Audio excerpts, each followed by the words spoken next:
India Pakistan സംഘർഷത്തിന്റെ പശ്ചാത്തലത്തിൽ നിർത്തിവെച്ച IPL cricket 17 മുതൽ പുനരാരംഭിക്കുകയാണ്.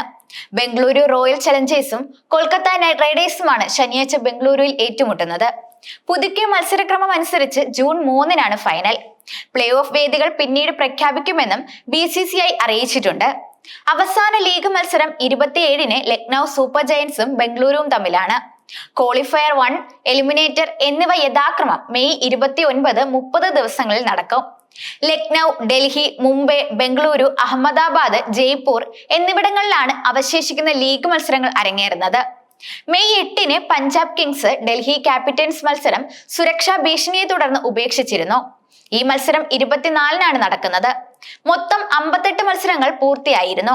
18 ലീഗ് മത്സരങ്ങളും ഫൈനൽ അടക്കം 4 നോക്കൌട്ട് മത്സരങ്ങളുമാണ് അവശേഷിക്കുന്നത്. അതേസമയം കൊൽക്കത്ത നൈറ്റ് റൈഡേഴ്സും റോയൽ ചലഞ്ചേഴ്സ് ബംഗളൂരുവുമാണ് ആദ്യ മത്സരത്തിൽ ഏറ്റുമുട്ടുന്നത്.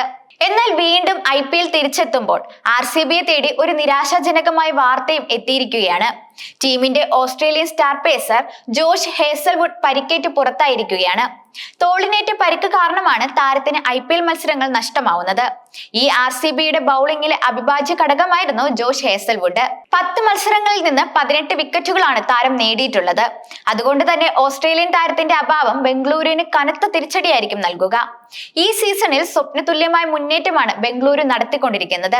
8 വിജയങ്ങളുമായി 16 പോയിന്റോടെ പട്ടികയിൽ 2-ാം സ്ഥാനത്താണ് RCB ഉള്ളത്.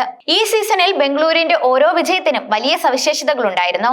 സീസണിലെ ആദ്യ മത്സരത്തിൽ നിലവിലെ ചാമ്പ്യന്മാരായ കൊൽക്കത്ത നൈറ്റ് റൈഡേഴ്സിനെ വീഴ്ത്തിയാണ് ബംഗളൂരു തുടക്കം കുറിച്ചത്. 2-ാം മത്സരത്തിൽ ചെന്നൈ സൂപ്പർ കിങ്സിനെയും RCB പരാജയപ്പെടുത്തി.